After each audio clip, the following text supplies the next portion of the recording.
6 years old, dude. Stupid fucking baby.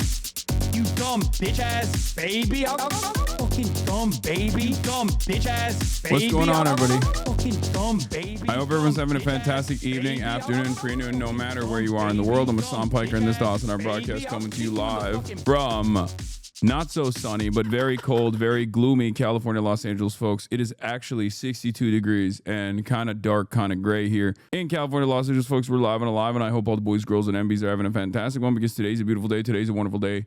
Today is Saturday. It's Saturday, fun day. Well, one, I ended the broadcast last night instead of playing Dispatch. I lied to the Dispatch enjoyers. I lied to the gaming enjoyers. I lied to people that wanted gaming because my family was visiting. So obviously I had to hang out with them, and we watched the last episode of Pluribus, the last one that came out. And obviously no spoilerinos, but that shit was mid. I'll be honest with you, middest episode yet. It was peak. No, Pluribus last episode was the most like unimpactful one. It felt like a filler episode. It was so slow. It was beautifully shot, but that's like the Vince Gilligan guarantee, right? But nothing happened in it, and it's really fucking annoying. Spoilers? That's not a spoiler. You're a man of no taste. That episode was fire. No, I think you guys are dick riders, and you don't want to be sincere. Real important stuff happened by the end. What the fuck? Yeah. That's not enough. That you fucking TikTok brain baby. All right. Listen, if you build tension for the entire runtime of an episode, it needs to be explosive. There needs to be a finale or a reveal that is worth it. And unfortunately, it was a little bit mid. However, it's endlessly watchable as always, because it's Vince Gilligan. The art direction is incredible. Are you still boycotting South Park due to them mocking Charlie Kirk? Yeah. Of course. It's slow on purpose and show the contrast of Carol succumbing to the circumstance. Okay. We're not going to spoil it for people that haven't watched it yet. But all I'm saying is it was kind of a mid episode. And I think slow on purpose is like a cope opinion. Anyway, I watched that. I finally finished Severance. Severance season 2 was pretty good. Severance is wall-to-wall spectacular. Totally get the hype around it. Totally understand why people like it so much. I think people make up their own conclusions about what Severance is supposed to imply, like what the ideology behind it is and stuff. Like I think people just like make up their own shit about it. I think season 2 was a little bit better than season 1 was a little bit better than season 2. But that's usually the case. That's fine. And I don't know. I really enjoyed it. Severance is about labor alienation. Like what the fuck else could it be about? It's so clear. I don't know. I think a lot of people look at it with a different lens. Some people think it's about religion. It's like choose your own adventure, choose your own ideology, because it's so comprehensive. And perhaps the real reason why it's so comprehensive is because it does ultimately rely heavily on Marxist doctrine, sociology, and it centers itself around labor and commodity production. And that is precisely a inherently Marxist analysis. And therefore it can be about everything, right? So in that way, it's actually very good. In that way, it's a really, really good. I feel like it's not brave enough to say anything too concrete. No, I think there's some pretty solid statements in there. But yeah, Severance was really good. A conservative guy I know missed the plot entirely. Wow. A conservative person you know failed to comprehend art. Alert the presses. Everybody. Wow, conservatives not understanding media. I guess it's a day that ends with Y today, you know? Is there anything that they understand? All right. Anyway, so what I was going to say about Severance is I finished it, but I will say the ending, like it was an interesting ending.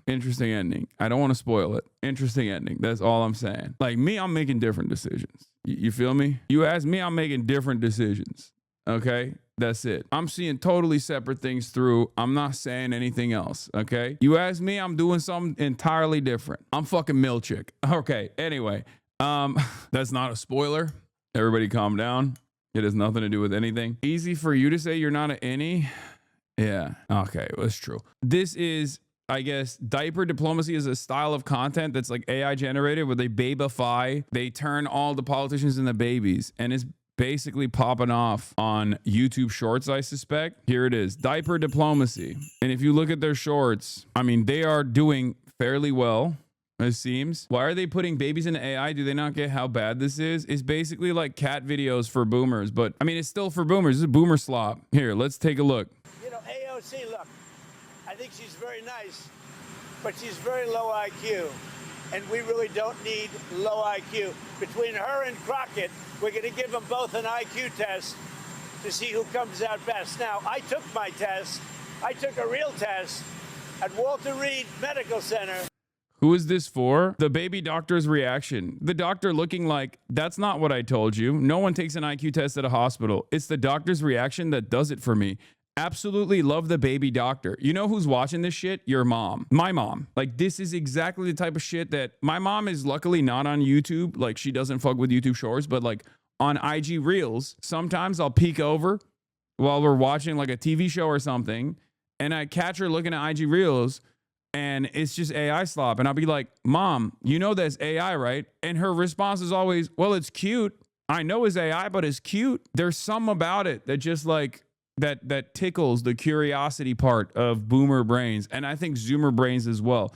Like, if Gen X is the lead poison generation that just like spikes when it comes to violence and ultra violence for some weird reason, like they're worse than the boomers and they're worse than the fucking faillennials and whatnot, and they just are the solid base of support for Trump, I would go so far as to say that millennials, like older Gen Z and younger millennials, are the only generation that basically was there when we transitioned from not having your computer in your hand all the time to having your computer in your hand all the time. And therefore we were able to deal with some of this stuff a little bit better than I think Zoomers and Gen Alpha is dealing with it. Because I used to think the next generation will be way more tapped in to bullshit online, not realizing that no, this is all they know. They are not very good at scrutinizing information that they're experiencing. My generation, millennials and older Gen Z as well, we saw our parents and our grandparents get like duped by email chains and shit like that. So we were like, oh, that's kind of funny. Like, people are constantly scamming on the internet. We know that, right? Whereas I think Gen Z and Gen Alpha are either aware of the scams that are happening and they want to become the scammers themselves, or just like somewhat oblivious. Like, they have less of a nose for this kind of thing, I think, especially young Gen Z and Gen Alpha in general. They're more tech illiterate than I thought they would be as well. I thought they would be super, super tech literate. Not the case. And I don't know why. It's almost like there is this one generation slammed in between that was like forced to be both tech literate and also exist in a world where tech wasn't as advanced. I would go so far as to say, like, the reason why I'm bracketing off like older Gen Z versus younger Gen Z is specifically because of COVID. If you were in the COVID schooling era, you're kind of cooked, depending on exactly when COVID hit and like what part of schooling COVID hit. Like, you're totally cooked. And the reason why we're looking at diaper diplomacy is because JASMINE CROCKETT, running for Texas Senate, has posted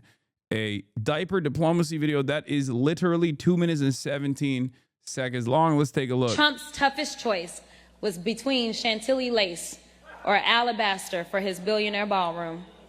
The American people have been watching, and even those who weren't watching, they felt the effects and know the pain. Trump's unpopular policies will cost him the Republican majority in the Congress. He knows that, and that's why he called Greg Abbott and said, I need 5 seats from Texas. Damn, that's a baby in a wheelchair, dude. That's a little baby in a wheelchair. Saddest story ever told. Shortest sad story ever told. Little baby in a wheelchair. Childhood polio. Seats from Texas. I'm entitled to them. And Abbott got right to it. Well, Trump, I know you're watching, so let me tell you directly, you're not entitled to a damn thing in Texas.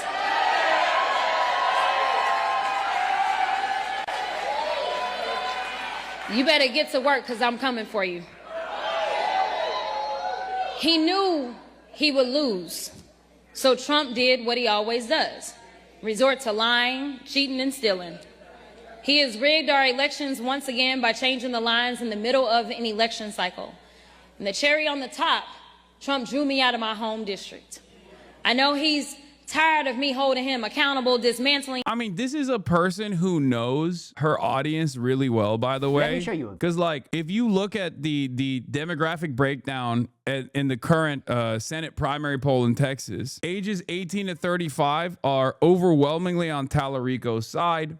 And then all the boomers are on the Jasmine Crockett side. They want someone who is, you know, the clapback queen that says, you know, Donald Trump, you're orange man, you're fucking lame. They see that as like the peak of fighting back against the authoritarian nature of Trump. Now, this isn't to glaze Tallarico either. I don't know if Tallarico himself is like, you know, an actual fighter or someone who is a real one, right? Someone who is genuinely invested in any sort of real left flank politics at all. But yeah, if you look at the Senate primary poll and you're looking at 18 to 34, Tallarico is getting 63%. Crockett is getting 34%. And if you look at the actual age demographic breakdown on the older side, Jasmine Crockett is cooking. Okay. His lies, and I know he's tired of me breaking through to millions of Americans, tired of me getting people out to vote, tired of me living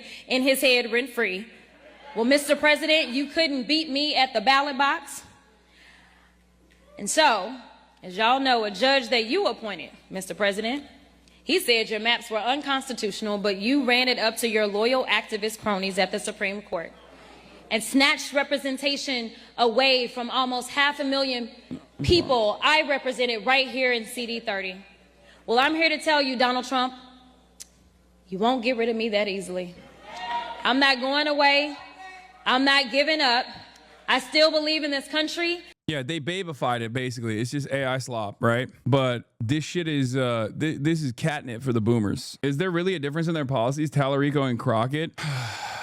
It's Texas. Tallarico has some weaknesses. Crockett has some weaknesses. Tallarico's gotten money from Miriam Adelson for gambling specifically. Jasmine Crockett hasn't gotten money from AIPAC, but has done the bidding of AIPAC with her voting record. So it's very difficult to make an honest assessment here, especially in the absence of like either of them trying to cut away and plant a flag on the anti-Israel side. Not that like Israel is the most significant component in this race. It's not, but it's a pretty good litmus test for whether or not you are truly invested in trying to win favors with a broader populist base of support. Because it's one of the biggest weaknesses of this administration. It's basically a gimme. And if you're not even excited to seize on that popular momentum, you're not paying close attention, or you're just going to very clearly be an establishment stooge.